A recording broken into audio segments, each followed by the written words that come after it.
Good morning and welcome to the Australian News Team. Today, breaking news. Henry, King of England, has appointed Cromwell as his Vice-General of Spirituals. This is important. In 1535, the year that we are in now, because now for 3 years, if not longer, Henry's trying to be planning to break with Rome spiritually. He has problems with the church, his clergy, and these are relative power of the church. He thinks that the church has too much power, and so therefore he's losing some power.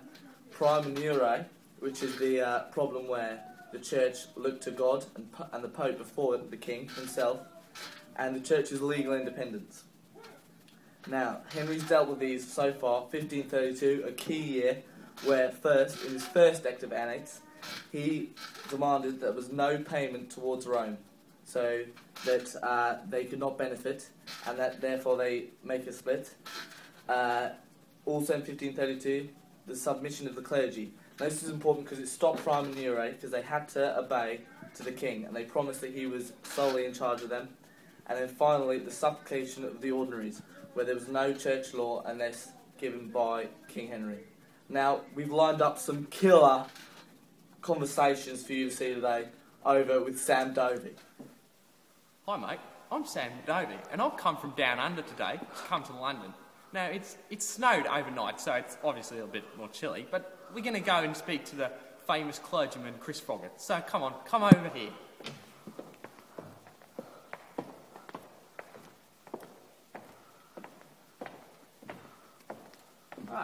Chris Froggatt, mate, I'm Sam Dovey.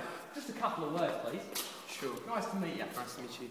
Basically, what do you think of this new situation between Rome and here? Well, I'm outraged. I'm subject to God, not the king, and he will not have my beliefs. I like that.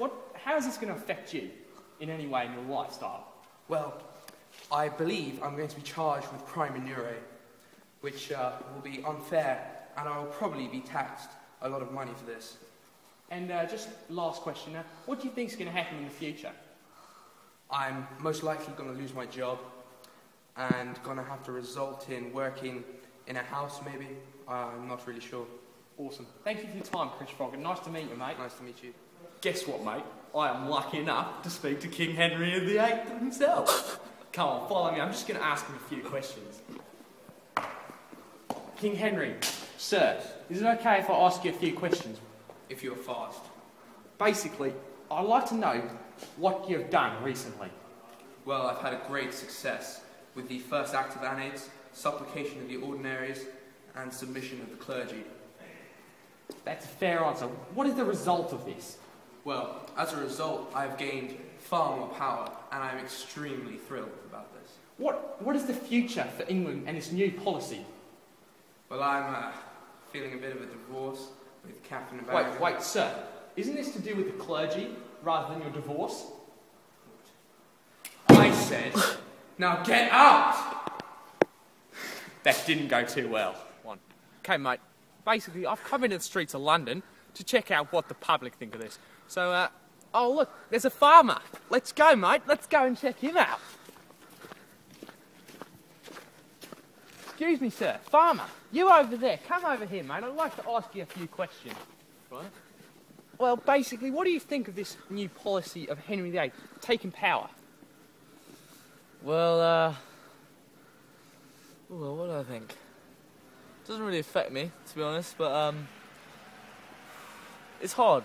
I think he's losing power. Henry's losing power, and he's feeling he's in a box, and he's forcing on the church. And I think it's just because he wants that divorce, but I don't think many people would tell you that. Shouldn't really tell you that. Oh, I like that. But yeah, I think it's because of the divorce. I feel a bit hard for the clergy, especially I'm not a Christian man myself, but yeah, I think it's tough. He's being a bit mean. What is the result? What is going to happen to you now? Not much. Wouldn't think so. No, not much. Crops are ruined. That's beside them. Furious about that. But well, I don't know. I'll see what happens. I think church dissolution of the church is probably going to happen. No. Church is going to dissolve. I'm not literate myself, so I couldn't really say that word. Well, mate, that's fine. That's fine. What do you think is going to happen in the future now? Well, the dissolving of the church. I think it's going to be quite a serious business. There's going to be no more church. England's going to be run by Henry VIII, which it's not great, is it? It's not much to look forward to, especially when the weather's like this. Crops ruined. But nothing much to look forward to at the moment. But yeah, life goes on. Thank you very much for your time, That's sir. right. That is wonderful That's right. speaking to Good you. to see you. We're back here in Australia. Sam Dover, he's back all the way from Pomland. Nice to meet you, mate. What interviews? Those were brilliant. Those were How brilliant. informative was that? How informative was that? We have learned so much. We have found out so much. What do you think? What was it like out there? That was a very interesting experience. Yeah. You know, the farmer which I spoke to, that was very interesting. He came up with some controversial stuff. Yeah. And King Henry VIII, he got very angry when I mentioned about the clergy rather than divorce. Yeah, divorce. Because we think he's going to go for a divorce. That's all he's thinking. Not because about, well, the power's good, but he's like this divorce, wasn't he? He's quite a power-hungry guy. Yeah. Not like Australia, we're all nice to each other, aren't we? No, But mate. he was We're really all not a one. nice guy, wasn't he? No. No, mate. Well, it's going to be really interesting. See what happens in the future, mate. I'm going to keep my eye on the news. Thank you.